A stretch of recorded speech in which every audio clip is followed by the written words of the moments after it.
개혁신당의 정책 발표를 이어나가기 위해서 이 자리에 섰습니다. 국회의원의 묻지마 법안 발의를 막겠습니다. 국회의원의 입법 발의 건수가 기하급수적으로 늘고 있습니다. 의원 입법 발의 건수는 16대 국회에서 1651건, 17대 국회에서는 5728건으로 늘어나더니 점점 그 증가 속도가 빨라져 20대 국회는 21,594건으로 16대 국회 대비 13배 이상 증가했습니다. 21대 국회에서는 올해 1월을 기준으로 이미 23,475건입니다. 국민의힘 이모 의원의 경우 올해 1월까지 210건의 법안을 대표 발의한 사례도 있습니다. 이렇게 의원 입법 발의 건수가 폭발적으로 증가하는 것은 몇 가지 이유에 기인합니다. 우선 거대 정당에서 각 국회의원의 법안 발의 건수를 의원의 의정활동, 평가 항목으로 삼고 있습니다. 그러다 보니 법안의 필요성, 완전성 등 질을 고려하지 않고 건수만 늘리려는 묻지마 법안 발의 현상이 점점 심해지고 있습니다. 또한 정부가 법안을 발의하는 경우 행정규제기본법상의 규제 영향 분석을 거쳐야 할 뿐만 아니라 각 부처 간의 협의 절차 등 까다로운 자체 심사를 통과하여야 하는 난관을 우회하는 통로로서 정부 부처에서 자신들이 필요로 하는 법안의 발의를 국회의원에게 부탁하는 소위 청부 입법 형태가 만연하고 있습니다. 이렇다 보니 전체 발의된 법안 중 최종적으로 국회를 통과하여 법률로서 완성되는 비율은 약 4%에 불과합니다. 개혁신당은 점점 악화되고 있는 국회의원의 묻지마 법안 발의 상황을 개혁하기 위하여 다음과 같이 국회법의 개정을 추진하겠습니다.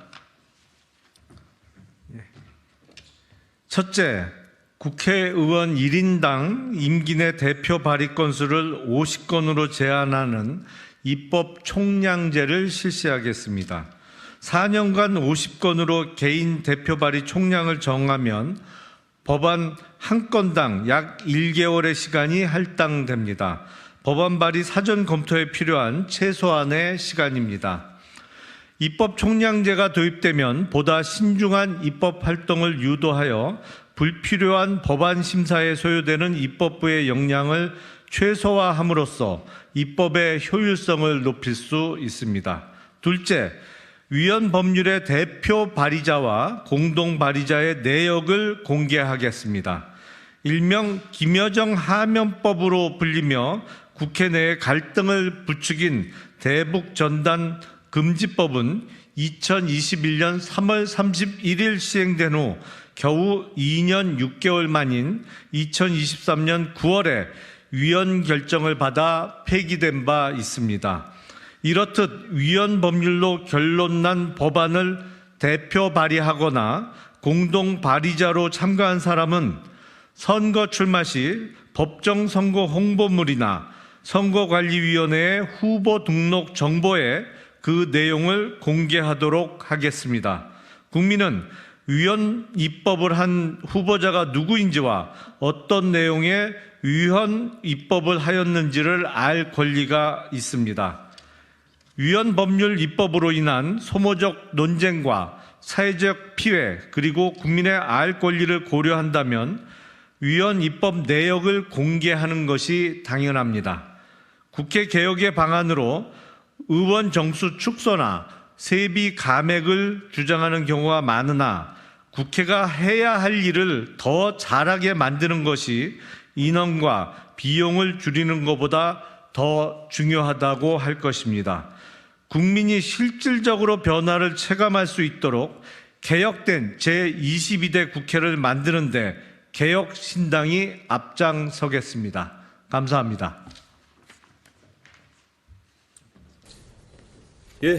개혁신당은 앞으로도 정치개혁에 관한 여러 가지 제안을 저희가 공약으로 제시할 계획을 가지고 있습니다. 그래서 특히 정치개혁 분야라고 하는 것은 이미 국민의힘과 민주당에서 다소 실질적인 내용보다는 반정치, 정치 혐오에 대한 반응으로서 낸 내용들이 많은데 저희는 실제로 일하는 국회를 만들고 생산성 있는 정치가 될 수 있도록 여러 가지 입법을 제안하겠습니다. 혹시 질문 있으면 질문 주시면 답변 드리도록 하겠습니다. 공약 사항은 아닌데 네, 저희가 뭐 모시려고 하는 인사는 있습니다. 근데 그분의 어떤 최종적인 의사 표명 이후에 저희가 발표할 수 있을 것이고, 그리고 저희도 공관위 구성이 신속하게 이루어진다는 공감대를 가지고 있기 때문에 최대한 빠른 시점에 발표할 수 있도록 하겠습니다.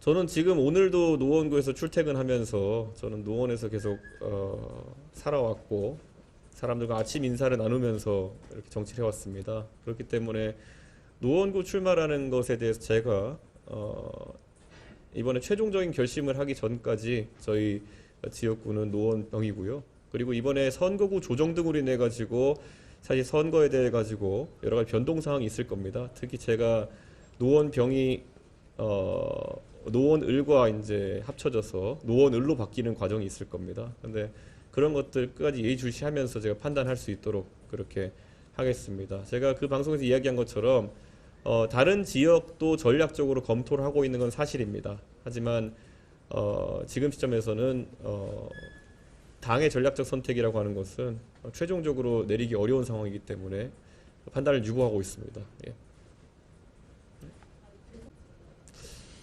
뭐 여론조사라는 게 오늘 발표된 여론조사에서 뭐 8%대가 나온 것도 있고 6%가 나온 것도 있고 3%대가 나온 것도 있고 뭐